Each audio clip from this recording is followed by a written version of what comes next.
at synge sådan en tone sammen, og vi skal bare åbne svælg i overtonen sammen. Der må det gerne lyde af helvede, hvis det er. Det er jo ikke ligesom du ikke synger som en rejse øst i flåde.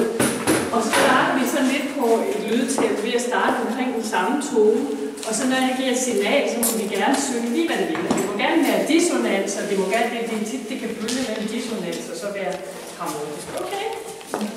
Og så giver jeg et signal, når vi begynder at trage rundt og synge på hvilken eller center. Jeg starter det ud med en grundtone, ikke? Og så laver vi sådan et lydtæppe, som er nogenlunde om det. Og hvis den ikke rammer ens stemmeleje, så synger man bare et andet sted. Så bagefter begynder vi at brodere ud, ikke?